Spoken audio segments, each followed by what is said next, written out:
Memang beruntung, pejabat yang sejak 10 tahun yang lalu berkuasa ditambah orang-orangnya yaitu sekitar 17 orang tadi masih berkuasa hingga saat ini. Mengapa dikatakan pejabat ini beruntung? Beruntung karena rakyat banyak yang bego kali atau goblok atau tidak peduli pada kerusakan lingkungan, yang peduli itu hanya segelintir saja. Rakyat mungkin dulu dijali oleh buzzer, pasukan pendengung yang memuji-muji penguasa tertinggi tersebut, dan rupanya itu sudah masuk bawah sadar bahwa orang yang berkuasa itu memang sangat prestasi, dan orang-orang yang rendah intelektualnya ya bisa menelan itu mentah-mentah tanpa pernah berpikir kritis. Dan salah satu di antara 17 pejabat tersebut ada pejabat yang perawakannya kecil tapi lincah dan sangat sakti. Dia dianggap jago memainkan izin tambang. Pernah mau mengosongkan Pulau Rempang dan pulau di sebelahnya. Dalam 1 bulan dia bekerja keras buat PSN, bohirnya yang dari Tiongkok itu. Lalu dia juga diplot jadi penguasa Golkar untuk menyingkirkan Erlangga yang digosipkan tidak disukai oleh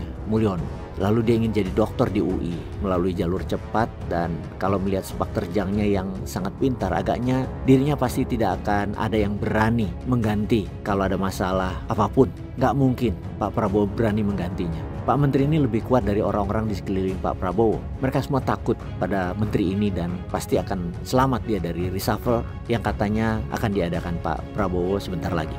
Tetapi media sosial yang terdiri dari orang-orang peduli terus menggempur kebijakan penambangan di Raja Ampat. Setelah protes segelintir orang yang peduli meluas, yang kebanyakan adalah mereka-mereka orang-orang terdidik dan berilmu, pengetahuan alam dan sangat kritis, dengan terpaksa Kementerian ESDM menghentikan 4 izin penambangan di Raja Ampat dan menyisakan 1 konsesi tambang nikel di Pulau Gak. 5 perusahaan yang menjalankan usaha tambang di Raja Ampat adalah PT Gak Nikel, PT Anugrah Surya Pratama, PT KW Sejahtera Mining, PT Mulia Raymond Perkasa, dan PT Nurham. Sekali lagi hanya PT Gak Nikel yang telah berproduksi di Pulau Gak. Pencabutan izin 4 tadi dengan bonus menyisakan 1 PT Gak Nikel. Kok menyisakan 1 izin sih? Agaknya pemerintah tidak paham bagaimana alam dan ekosistem bekerja, dan pemerintah tidak setia dengan aturan sendiri, atau memang gak peduli aja. Pulau Gak merupakan bagian tak terpisah dari wilayah Kabupaten Raja Ampat dan dari ekosistem yang unik. Pulau ini bagian dari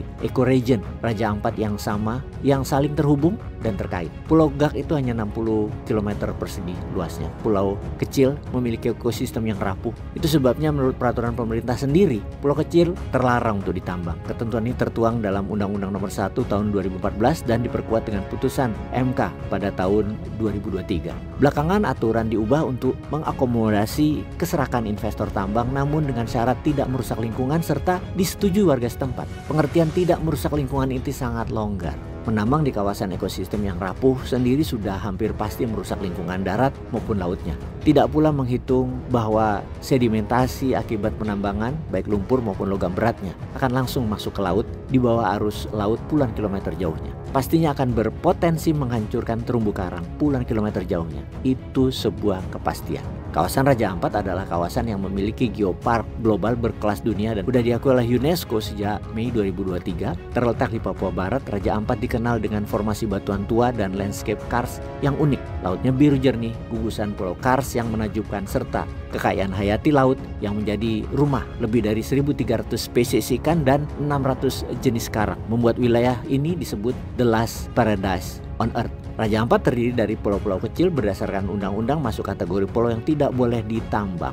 Namun saat ini ada aktivitas tambang diantaranya Pulau Gak, Pulau KW, dan Pulau Manuran.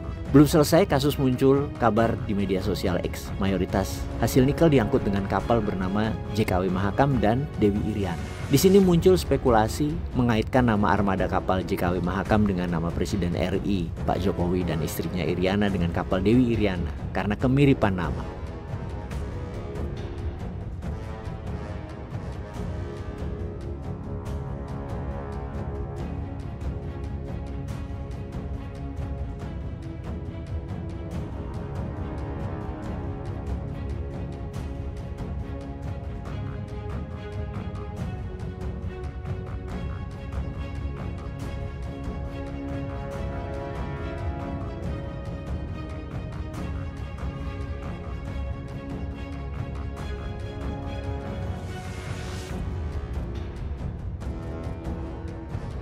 berdasarkan penelusuran kapal Tongkang dengan kode JKW dan Iriana diketahui terkait dengan perusahaan PT IMC Pelita Logistik Tbk dengan kode saham PSSI di Bursa Efek Indonesia. PT IMC Pelita Logistik merupakan perusahaan logistik dan transportasi laut yang jasanya digunakan oleh perusahaan penambangan, terutama batubara di Indonesia. Ditemukan terdapat 8 kapal dengan nama JKW Mahakam dan 6 kapal bernama Dewi Iriana. Sekali lagi semoga tidak ada hubungannya dengan apapun dengan Pak mantan Presiden ke-7 Indonesia dan keluarganya. Semoga ini hanya kemiripan nama.